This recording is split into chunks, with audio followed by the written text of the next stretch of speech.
நீங்கள் பார்த்துக் கொண்டிருப்பது நமது கேப்டன் டிவி, இளைஞர்களின் இதய துடிப்பு. அனைவருக்கும் வணக்கம். அவசரமா அழைச்சிருக்கோம், எல்லாரும் வந்ததுக்கு ஃபர்ஸ்ட் நன்றி தெரிவிச்சுக்கிறேன்.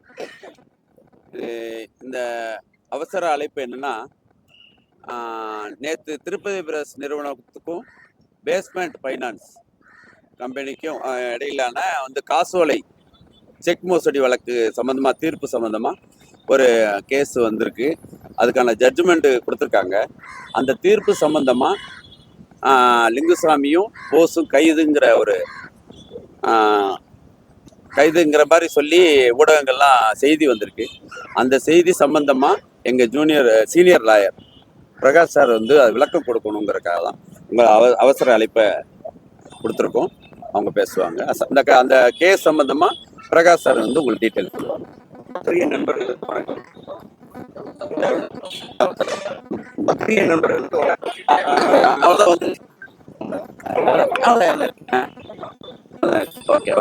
பேஸ்மெண்ட் நிறுவனம் திருப்பதி பிரதர்ஸ் நிறுவனத்தின் மேல மாற்றுமுறை ஆவண சட்டத்தின் கீழ் ஒரு வழக்கு தாக்கல் பண்ணியிருக்காங்க. 2018 அந்த வழக்கு தாக்கல் செய்யப்பட்டு ஒரு 8 வருஷமா நடந்து தீர்ப்பு வந்திருக்கு. நேற்று 19/12/2025 அன்னைக்கு 19வது மாநகர குற்றவியல் நடுவர் அவர்கள் ஒரு தீர்ப்பை கொடுத்துருக்காங்க. இந்த வழக்கில் திருப்பதி பிரதர்சர் மற்றும் இயக்குனர் லிங்குசாமி, சந்திரபோஸ் இவங்க எல்லாம் இந்த வழக்கில் முன்வைக்கிற வாதம் என்னன்னா, இந்த பேஸ்மெண்ட் நிறுவனத்திற்கும் அதாவது ஒரு ஃபினான்ஸ் கம்பெனிக்கும் திருப்பதி பிரதர்ஸ் நிறுவனத்திற்கும் எந்த குடுக்கல் வாங்கலும் இல்லை அப்படிங்கிறது தான் பிரதான வாதமாக அவங்களோட எதிர்வாதமாக இருந்தது. அந்த வழக்கில் இவங்க எக்காலகட்டத்திலையும் அவங்க கிட்ட இருந்து பணம் வாங்கலை, அந்த பணத்துக்காக எந்த காசோலையும் இவர்களால் அவங்களுக்கு கொடுக்கப்படலைன்றது தான் பிரதான வாதமாக இருந்தது. இந்த வழக்கு நேற்று தீர்ப்பு வந்திருக்கு, அவர்களுக்கு எதிராக தீர்ப்பு வந்திருக்கு. அந்த தீர்ப்புக்கு மேலே அதாவது மேல்முறையீடு, இது விசாரணை நீதிமன்றம்ன்றதுனால மேல்முறையீடு செய்வதற்காக ஒரு 30 நாள் கால அவகாசம் கொடுத்துருக்காங்க. அதன்படி அந்த 30 நாளுக்குள்ள நாங்கள் மேல்முறையீடு செய்து அந்த வழக்கு சட்டத்தின்படி எதிர்கொள்வோம் என்பதுதான் எங்கள் தரப்பு விஷயமா இருக்கு. மேலும் நேற்று அந்த நீதிமன்றம் இயக்குனர் லிங்குசாமி அவர்களுக்கும் அவருடைய தம்பி சந்திரபோஸ் அவர்களுக்கும் பிடியாணை, அதாவது கைது உத்தரவு பிறப்பிக்கப்பட்டதா ஒரு தவறான தகவல் சொல்லியிருக்காங்க. இந்த வழக்கில் அப்படி எந்த கைது உத்தரவும் பிறப்பிக்கப்படலைன்றத தெரிவிச்சுக்கிறோம். அதாவது நீதிமன்றம் இவங்களுக்கு கொடுத்த தண்டனை நிறுத்தி வச்சிருக்காங்க, சஸ்பென்டி சென்டென்ஸ் கொடுத்துருக்காங்க. அது எதுக்காகன்னா, நீங்க இந்த தீர்ப்பை எதிர்த்து உங்களுடைய மேல்முறையிட தகுந்த நீதிமன்றத்தில் மேல்முறை செய்யறதுக்கான கால அவகாசம் கொடுத்துருக்காங்க. நாங்கள் அதைய முறையா மேல்முறை செஞ்சு சட்டத்தின்படி சந்திப்போம் என்பதை தெரிவித்துக் கொள்கின்றோம். மற்றபடி தவறான தகவலை இந்த மாதிரி ஒரு பிடியாணை பிறப்பிக்கப்பட்டிருக்காங்க, கைது உத்தரவு போட்டிருக்காங்கிறது ஒரு தவறான தகவல். அப்படி எந்த கைது உத்தரவு சார், எதிர்கட்சி வக்கீல் தண்டனை ஆயிருக்கு. அதாவது அவங்க தாக்கல் செஞ்ச வழக்கு, அதாவது என்ன அந்த வழக்கோட அந்த தீர்ப்போட சாராம்சம் நான் உங்களுக்கு சொல்றேன் சார். உங்களுக்கு டீட்டெயிலாக சொல்லணும்னா அதனோட சாராம்சம் என்ன, புகார்தாரர் தாக்கல் செய்த வழக்கு தீர்ப்பு, அதாவது நிறுவனம் அவங்களுக்கு எதிராக தீர்ப்பு பகரப்பட்டிருக்கு. அந்த தீர்ப்பு நீங்க ஒருவேளை 30 நாளுக்குள்ள மேல்முறையீடு செய்யலைன்னா அந்த சென்டென்ஸ் சஸ்பெண்ட் பண்ணியிருக்காங்க இல்லையா, அது ரிவோக் ஆயிடும்ன்றதான் நீதிமன்றத்தோட தீர்ப்பு. இது உடனடியாக கைது செய்யணும், கைது செஞ்சாங்க, கைது ஆணை பிறப்பித்தாங்க அப்படின்ற விஷயங்கள் எதுவும் கிடையாதுங்க சார்.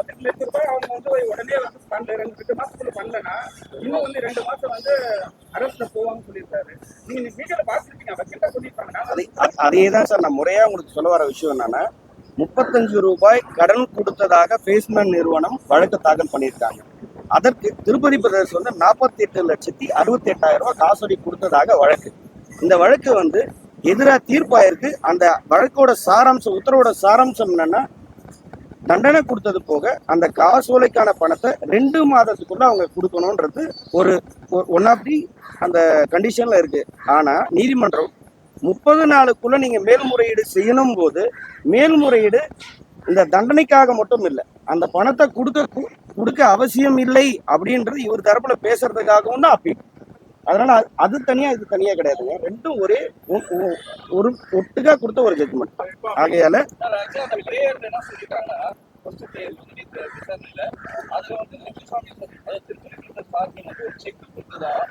செக் வந்து அவங்க பிரசன்ட் பண்ணும்போது 35 lakhs டாலர் அந்த செக் வந்து பிரசன்ட் பண்ணும்போது அந்த அக்கௌண்ட் வந்து இட் இஸ் பீன் க்ளோஸ்ட் அப்படின்னு சொல்லிட்டு தான் அவங்களுக்கு ரிப்ளை வந்து பேங்க் வந்து அந்த ஆர்டர் செக் வந்து உங்களுக்கு அதாவது நீங்க கேட்குற விஷயத்துக்கு ஆதாரமா ஒரு விஷயம் சொல்றாங்க. எங்களோட தரப்புல எதிர்வாதமா அதாவது டிஃபென்ஸா எடுத்து வைக்கிற பாயிண்ட்ல முதல் பாயிண்ட் உங்களுக்கு ஏற்கனவே சொன்ன ஃபேஸ்மேன் நிறுவனத்துக்கும் திருப்பதி பெறுவதற்கும் எந்த குடுக்கல் வாங்கலும் இல்லை அப்படின்னு நான் உங்களுக்கு சொன்னேன். அப்ப இந்த காசோலை எப்படி அவங்களுக்கு போச்சு அப்படின்றது வந்து நீதிமன்றத்தில் நாங்கள் எடுத்து வச்ச வாதம். எங்களோட சாராம்சம் பிரகாரமே இந்த காசோலை அவர்களுக்கு கொடுக்கப்பட்டது அல்ல. இது வந்து ஏற்கனவே கிட்டத்தட்ட 2015-16 காலகட்டங்களில் வேற ஒரு நிறுவனத்துக்கு கொடுக்கப்பட்ட காசோலைகளை தவறா பயன்படுத்தி இருக்காங்கன்றது தான் எங்களோட டிஃபென்ஸ் வாதம். அதாவது கிரிமினல் கம்ப்ளைண்ட் கொடுத்துருக்கீங்களான்ற வாதத்தை விட இந்த வழக்கில் அதுக்கு தேவையான ஆவணங்கள், அதாவது இந்த வழக்கு காசோலை வந்து ரொம்ப முன்னாடி காலத்தில் 15-16 காலகட்டத்தில் வழங்கப்பட்டது என்பதற்கு முறையான ஆவணங்களை எதிர்தரப்பு ஆவணம் இந்த வழக்கில் தாக்கல் பண்ணியிருக்கு. மேலும் மேல்முறையீடு இருக்கிறதுனால ரொம்ப டீட்டெயிலாக பேசுறது அந்த வழக்குக்கு பாதகமாக இருக்கிறதுக்காக சொல்றேன். Within 10 days the court given 30 days time for filing the appeal. அதாவது முதன்மை மாவட்ட நீதிமன்றத்துக்கு அடுத்த அப்பீல் பீரியட் இது 30 days கொடுத்துருக்காங்க. வித்தின் 10 daysக்குள்ள வில் ஃபைல் இட். முதன்மை மாவட்ட நீதிமன்றம் sir, principal session judge at Chennai, அந்த நீதிமன்றத்தில் வந்து அப்பீல் ஃபைல் பண்ணணும்.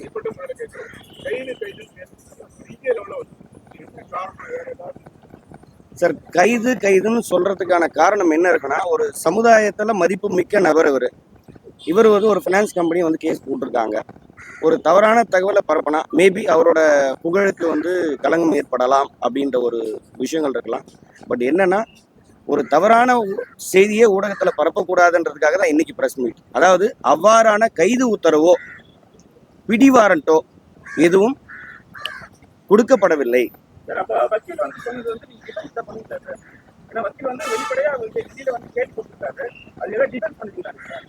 சார் வக்கீலுக்கு வந்து டிஃபென்ஸ் பண்றது பிரஸ் மீட்ல கிடையாது sir. Will meet in the court. கோர்ட்ல தான் அவங்க டிஃபெண்ட் பண்ண முடியும். ஏன்னா அவர் சொன்ன விஷயங்கள் சார், வக்கீல் தவறான தகவல் சொல்லலைங்க சார். அவர் வந்து தண்டனையா இருக்குல்ல சார். அதாவது கிடைச்ச தகவல் என்ன, ஒரு அன்ஆத்தன்டிகேட்டட் வீடியோ ஒன்று, அதாவது அது ஸ்ப்ரெட் ஆகிட்டே இருக்கு. இப்போ சோஷியல் மீடியாவில் நிறைய ஸ்ப்ரெட் ஆகிட்டே இருக்கு. அப்படி ஸ்ப்ரெட் ஆயிருக்கு. சார் சொல்ற மாதிரி எதிர்ப்பு வழக்கறிஞர் வந்து அவர் பிடியானலாம் சொல்லணுங்க சார். தண்டனை கொடுத்துருக்காங்க, பணம் கொடுக்கணுன்ற விவரங்கள் தான் அவர் சொல்லியிருக்காரு. ஒரு அன்ஆத்தரைஸா, அதாவது இது ஒரு நேம் ஃபெமிலியரா இல்லாம ஒரு சோசியல் மீடியால இது மாதிரி கைது உத்தரவு பிறப்பிக்கப்பட்டிருக்கு, திரு லிங்குசாமி அவர்களுக்கு எதிராக வந்து கைது உத்தரவு போட்டிருக்காங்க, அரெஸ்ட் இஷ்யூ பண்ணியிருக்காங்கன்னு சொல்றாங்க.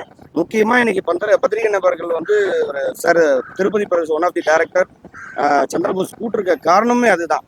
ஒரு தவறான செய்தியை ஒரு நல்ல மனிதர் மேல பரப்பக்கூடாது சார். தண்டனை கொடுத்திருக்கிற விஷயங்கள் உண்மை. அந்த கொடுத்த தண்டனை தற்பொழுது நிறுத்தி வைக்கப்பட்டிருக்குன்னு நான் சொல்றேன். அது வந்து புரிதல் இல்லாம போட்டிருக்காங்களா என்னன்னு எங்களுக்கு தெளிவா சொல்ல முடியாது சார். பட் இது மாதிரியான விஷயங்கள், அதாவது அவர் மீது கைது உத்தரவு பிறப்பிச்சிருக்காங்க, அவரை வந்து அரெஸ்ட் பண்ண வாரண்ட் கொடுத்துருக்காங்கன்ற விஷயங்களை இதுக்கப்புறம் பரப்பக்கூடாது. தேவையில்லாத வதந்திகள் வரக்கூடாதுன்றதுக்காக இந்த உண்மையான தகவல் என்னன்றது மக்களுக்கு தெரியப்படுத்துவோம். ஸோ மற்ற எல்லா தெரிஞ்சுக்கணுன்றதுக்காக இந்த பேட்டி கொடுப்போம்.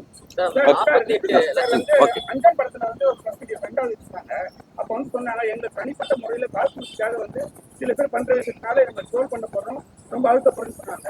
இப்போ நீங்களும் அதே தான் சொல்ல வரீங்களா? இதுக்கு நம்ம கோர்ட்ல நடந்ததுக்கான பதில் மட்டும்தான் சொல்ல வந்தோம். வேற எனக்கு எதுவுமே ப்ரிப்பரேஷன் இல்லை. தயவு செஞ்சு மன்னிச்சிருங்க. இந்த நியூஸ் மட்டும் கைது சிறை இல்லைங்கிறத சொல்லணும். நம்ம நண்பர்களுக்கெல்லாம், பத்திரிகை நண்பர்கள் நாங்கெல்லாம் உங்ககிட்ட இருந்து வந்தவங்க. தயவு செஞ்சு அப்படி எல்லாம் நியூஸ் போட்டா ஃபர்தரா எனக்கு பாதிப்பு வரும். நீங்கெல்லாம் தயவு செஞ்சு எங்களுக்கு ஒத்துழைக்கணுங்கிறது தான். நன்றி வணக்கம் சார். ஆமா ஆமா, அது இல்லை. அதாவது எல்லாருக்கும் இந்த மூலியமா, இந்த ஊடகத்துக்கு மூலியமா சொல்லிடுறேன். நம்ம 2026 பிப்ரவரி நடக்கிற நம்ம தயாரிப்பாளர் சங்க, தமிழ் திரைப்பட தயாரிப்பாளர் சங்க தேர்தலில் தலைவராக வந்து தமிழ்குமரன் தலைவராக, நலன் காக்கும் அணி சார்பாக தலைவராக வந்து நம்ம தமிழ்குமரன் நிற்கிறாரு. துணைத் தலைவராக வந்து நம்ம ஆர்கே சுரேஷும் நம்ம கமலக்கண்ணன் துணைத் தலைவராக நிற்கிறாங்க.